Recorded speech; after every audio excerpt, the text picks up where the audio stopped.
الحمدللہ رب العالمین۔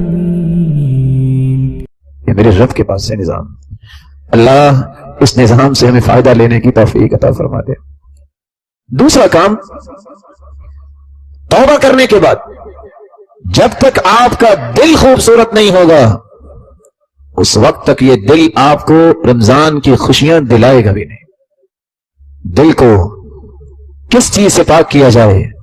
سب سے پہلی بات، فضیل ابن عیاض رحمت اللہ علیہ فرمایا کرتے تھے، لم يدرك من عندنا من أدرك بكثرة صيامه ولا صلاته وإنما أدرك بسخاء الأنفس وسلامة الصدر والنصح للأمة۔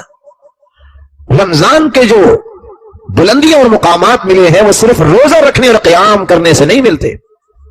سلف نے 3 چیزوں کے ذریعے مقام حاصل کیے، بسخاء الانفس، دلوں کی سخاوت، سلامت الصدر، سینے سلامت، بغض، حسد، عناد، تعصب، عصبیت، انتقام، ہر قسم کے اس طرح کی مذموم صفات سے جب تک دل صاف نہیں ہوتا، خالی نہیں ہوتا، اس پہ نیا رنگ نہیں چڑھ سکتا۔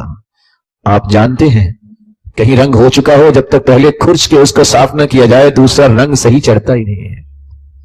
چڑھ بھی جائے کچھ دیر کے بعد نچلا رنگ اپنا چہرہ دکھاتا نظر آتا ہے۔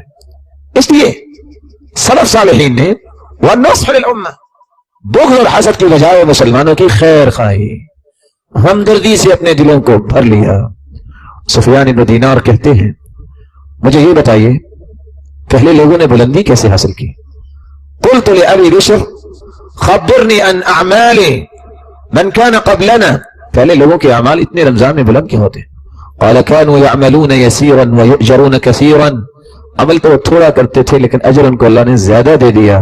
ليست العبرة بكثرة صلاتهم ولا صيامهم ولا صدقاتهم، نہ تو ان کے زیادہ کو روزے تھے نہ کو ان کے زیادہ نمازیں تھی اور صدقے تھے۔ سارے مسلمانی مہینے کا روزہ رکھتے، وہ بھی 30 ہی رکھتے تھے۔ شوال کے تو بعد میں 6 روزے ہیں، وہ بھی 30 ہی رکھتے تھے۔ مسلمان بھی زکات دیتے تھے لیکن مقام حاصل کرنے والے بھی زکات ہی دیتے تھے۔ فرق کیا تھا؟ قال لسلامة صدورهم، ان کے سینے بڑے پیارے تھے، ان سینوں میں، دلوں میں مسلمانوں کے بارے میں سوائے خیر خواہی اور ہمدردی اور محبت و احترام کے سوا کوئی چیز نہیں ہوتی، کوئی بغض نہیں، عداوت نہیں۔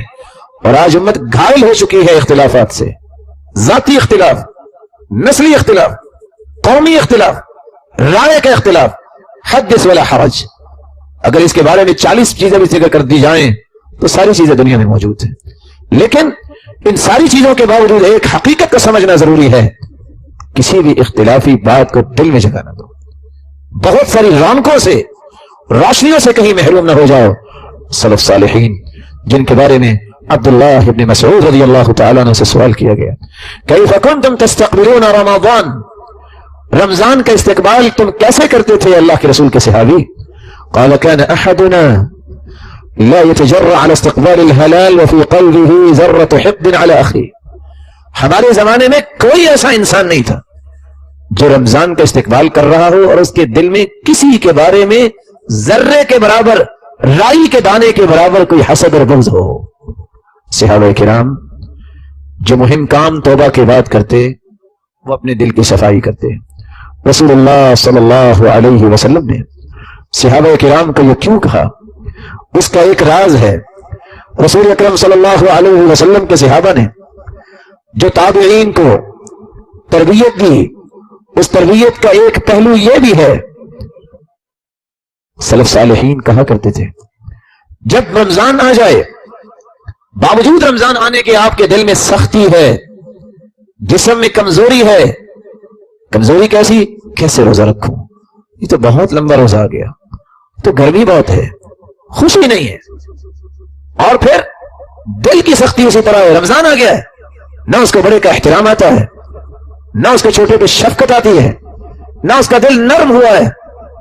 سلف کہا کرتے تھے اس کے 2 سبب ہیں، لعلک تکلمت فیما لا یعنی، ایک بات لگتا ہے تمہاری زبان ایسی باتوں کی طرف زیادہ توجہ دیتی ہے جس کا فائدہ نہیں ہے اور تیری زبان پہ باتیں آتی جا رہی ہیں، اور دوسری بات لگتا ہے دل کی صفائی تم نے صحیح کی نہیں ہے، جس لیے دل کی زمین بنی نہیں ہے رمضان کی روشنی کو قبول کرنے کے لیے۔